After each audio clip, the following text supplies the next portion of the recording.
Karibu kwa mara nyingine tena mtazamaji wa The World News katika kipindi hiki cha ulimwengu wa siasa. Bado uko nami Adam Hussein. Tehran imetoa majibu mazito kwa Ufaransa juu ya shutuma kuhusu mpango wa nyuklia wa amani wa taifa hilo la Iran.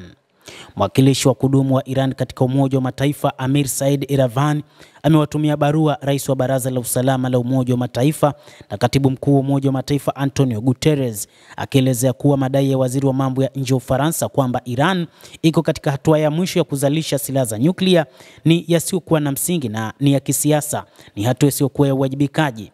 Iran haijawahi kuwa na nia kutafuta silaha za nyuklia na haijabadilisha sera zake za ulinzi. Iravani ameongeza kuwa ikiwa Ufaransa na washirika wake wanataka kweli suluhu ya kidiplomasia, basi wanapaswa kuacha vitisho kwa kuheshimu haki za kisheria za mataifa chini ya sheria za kimataifa. Jean-Noel Barrot, waziri wa mambo ya nje wa Ufaransa, amedai kwa mara nyingine mnamo Jumanne Aprili 29 katika mkutano wa siri wa Baraza la Usalama la Umoja wa Mataifa kuhusu kuzuia kuenea kwa silaha za nyuklia kwamba mpango wa nyuklia wa Iran hauwezi kushughulikiwa kwa njia ya kijeshi. Alidai kuwa Iran imekiuka ahadi zote ilizokubali na sasa iko karibu kufikia silaha za nyuklia.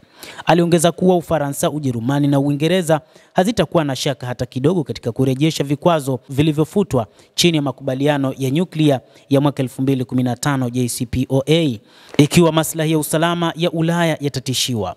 Ufaransa ni mojawapo ya nchi tatu za Ulaya zinazohusika katika makubaliano ya JCPOA. Baada ya Marekani kujiondoa kutoka kwenye mkataba, nchi hizi tatu za Ulaya ziliahidi kushughulikia athari za kujiondoa Marekani, lakini hazikutimiza ahadi zao. Iravani amesisitiza katika barua yake kwa Baraza la Usalama kwamba vitisho vya wazi vya waziri wa mambo ya nje wa Ufaransa kuanzisha tena vikwazo ambavyo vitakuwa na athari za uharibifu kwa uchumi wa Iran ni mfano wa wazi wa matumizi ya nguvu za kisiasa na kiuchumi. Matumizi ya vitisho na mashinikizo ya kiuchumi ni jambo lisilokubaliwa na linakiuka kwa wazi misingi ya haki ya Umoja wa Mataifa. Aidha, vitisho vya Ufaransa kuanzisha mchakato wa kutaka kuonyesha kwamba Iran ina silaha za kinyuklia ni mpango ambao wanapanga kuidhoofisha Iran licha ya kwamba ilishindwa kutekeleza ahadi zake na ni kinyume na misingi ya kisheria ya kimataifa ambayo inazuia upande wa kushindwa kutekeleza makubaliano na kudai haki yoyote kutokana na makubaliano hayo. Hatua kama hiyo ni kinyume na sheria na inavunja heshima za Baraza la Usalama. Iran katika kujibu uondoaji wa Marekani kutoka JCPOA mwezi Mei mwaka 2018 na kutotekeleza makubaliano ya nchi za Ulaya, ilitangaza kusitisha baadhi ya ahadi zake chini ya mkataba huo. Barrot alisisitiza kuwa hakuna suluhisho la kijeshi kwa suala la nyuklia la Iran na alielezea njia za diplomasia kama nyembamba lakini zisizowezekana, akielezea matumaini yake kwamba mazungumzo kati ya Tehran na Washington yasingefanikiwa. Nchi za Magharibi zimekuwa zikitoa shutuma za kuwepo kwa mpango wa nyuklia wa kijeshi Iran kwa miaka mingi licha kutokuwa na ushahidi wowote wa kisayansi. Iran imekuwa ikisisitiza mara kwa mara kwamba mpango wake wa nyuklia ni wa amani na unalenga kutimiza mahitaji ya nishati na matibabu ya taifa, kinyume cha shutuma zisizokuwa za msingi kutoka kwa Magharibi kuhusu juhudi za Tehran kutafuta silaha za nyuklia. Iran ilifanikiwa kutumia teknolojia ya nyuklia kwa madhumuni ya amani katika maeneo mbalimbali kama uzalishaji wa umeme, sekta ya afya, kilimo na mengine, hasa kutokana na haja ya kuongeza kwa uzalishaji wa umeme nchini Iran. Uzalishaji kupitia vituo vya nyuklia umekuwa ni jambo la kipaumbele. Tehran inakanusha vikali shutuma kuhusu mpango wake wa kutengeneza silaha za nyuklia na inasisitiza kujitolea kwake kwa mkataba wa kusimamisha ueneaji wa silaha za nyuklia NPT. Iravani alisisitiza katika barua yake kwamba madai Iran iko karibu na kufikia maendeleo ya silaha za nyuklia ni yasiyokuwa na msingi na ni ya kisiasa na hatua isiyojali. Iran haijawahi kutafuta silaha za nyuklia na haijabadilisha mikakati yake ya ulinzi. Iran pia imetangaza kuwa utajiri wa urani ni wa hadi 60% kama hatua ya kujibu kutotekelezwa kwa makubaliano na nchi za Magharibi, hasa kuhusu kuondoa vikwazo.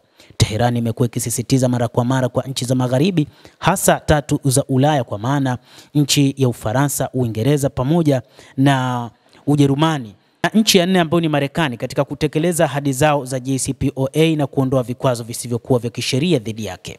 Viongozi wa Iran wanasisitiza kuwa mazungumzo ya nyuklia yanapaswa kufanyika kwa msingi wa heshima wa pande zote na kulinda maslahi ya kitaifa ya Iran.